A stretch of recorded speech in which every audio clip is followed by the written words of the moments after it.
सभी भक्तों को जय बाबा की।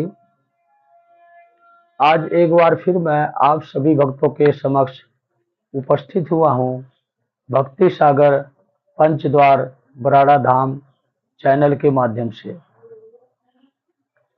आज मैं आपको बताऊंगा कि अगर किसी भी प्रकार के ऐसे देवी देवता का हम पूजन करते हैं जो बलि लेते हों या कोई भी तामसिक भोग लेते हों।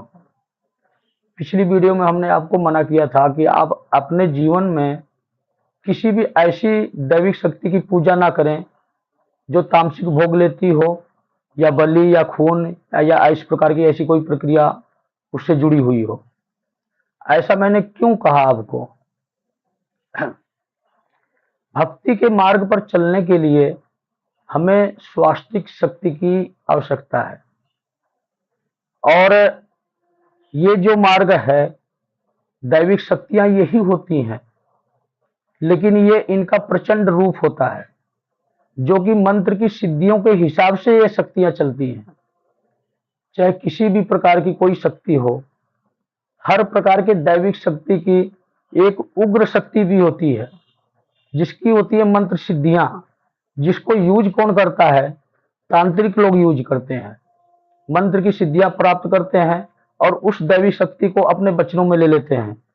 अलग अलग प्रकार के भोग देकर एक प्राण देना किसी की ये कोई छोटी मोटी बात नहीं है। प्राण लेकर वचन लेना दैविक शक्ति से ये तांत्रिक लोग करते हैं। और तांत्रिक लोग हैं कौन? इस दुनिया में जितने भी बुरे कर्म करने वाले लोग हैं, चाहे कोई तांत्रिक हो या कोई झाड़ा झपटा करने वाला हो या कोई किसी शक्ति के नाम पर आपको बेवकूफ बनाकर पैसे लूटने वाला हो, ये सभी लोग राक्षस प्रवृत्ति के लोग हैं। आप इस बात को गहराई से सोचो कि जितने भी बुरे कार्य करने वाले लोग हैं ये राक्षस प्रवृत्ति के हैं, जो कि कलयुग की सेना के हैं, जिनका काम है अधर्म फैलाना, पाप फैलाना, हिंसा फैलानी। सिर्फ यही काम है उनका। युद्ध वही है, धर्म और अधर्म का युद्ध। लेकिन क्या आप यही चाहते हो कि कलयुग की जीत हो? अगर आप समझदार होंगे, मेरी बातों को समझ रहे होंगे कि मैं क्या कहना चाहता हूं। मेरा कहने का मतलब यह है कि आप बुरे रास्ते पर ना जाएं। तांत्रिक प्रक्रिया से कोई भी सिद्धि पाने की सोचे भी ना। तांत्रिक प्रक्रिया एक ऐसी प्रक्रिया है कि जिसमें जीव हत्या की जाती है। किसने कहा है कि हम किसी प्राणी का जो है कि प्राण छीन लें? हमें यह अधिकार नहीं है। अपने फायदे के लिए किसी की जीव हत्या करना महापाप है। वहां हम दोषी हो जाते हैं, वहां हमें बुरे कर्म अपनी तरफ खींचना शुरू कर देते हैं और बुराइयों के रास्ते पर चलना शुरू कर देते हैं। हमें इस दुनिया से बाहर निकलना है।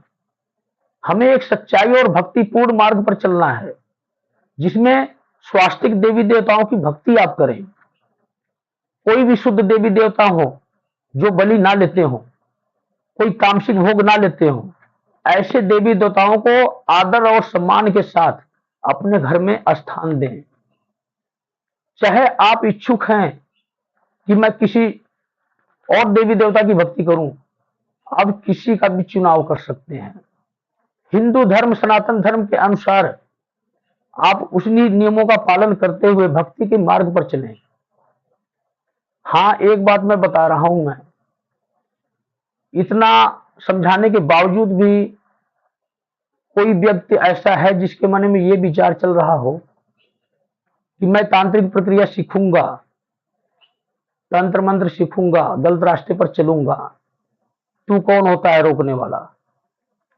उसके लिए साफ लफ्जों में मैं समझा देता हूं कि मैं आदि अनादि काल तक यही कार्य करता आ रहा हूं। युग कोई सा भी बदल जाए, मेरे कार्य ही स्पेशली यही है कि सामान्यता को बनाकर रखना। जो धर्म अधर्म का युद्ध चल रहा, इसके बैलेंस को बनाकर रखना सिर्फ मेरा यही कार्य है। तो किसी को भी मैं छोड़ूंगा नहीं, हर किसी को सजा का पात्र बनना होगा। इसलिए मैं सत्य का मार्ग दिखाने आया हूं। अपना जीवन सुधारना चाहते हो तो स्वास्तिक भक्ति करो, ऐसे देवी देवता का चुनाव करो जो स्वास्तिक हो, तामसिक भोग ना लेते हो। उस शक्ति से जुड़ोगे तो उस परम पिता शिव से मिल सकोगे। अगर रास्ता दूसरा चुन लिए फिर मुलाकात मुझसे होगी। कब होगी ये समय अनुसार निर्धारण होगा। तो अभी के लिए इतनी ही बातें अनिवार्य थी। मैं समझता हूं कि जो भी व्यक्ति गहराई से सोचेगा, इस बातों पर विचार विमर्श करेगा, शांतिपूर्ण भाव से अपने दिमाग में सोचे कि क्या उचित है और उसी हिसाब से फैसला ले, ताकि उसके जीवन में परेशानियां ना आए। सत्य का मार्ग ही शिव तक ले जाता है, इतना आपको याद होना चाहिए। अगर किसी की इच्छा है कि मुझे गुरु बनाने की, वो मुझे गुरु बना सकता है।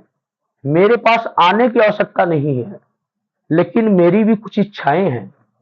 मेरी इच्छाएं हैं कि आप सत्य और भक्ति के मार्ग दोनों पर चले। अगर आपके मन में यह भाव उत्पन्न हो गया तो समझ लो आपने घर बैठे गुरु बना लिया। गुरु के पास आने की आवश्यकता आपको नहीं पड़ेगी।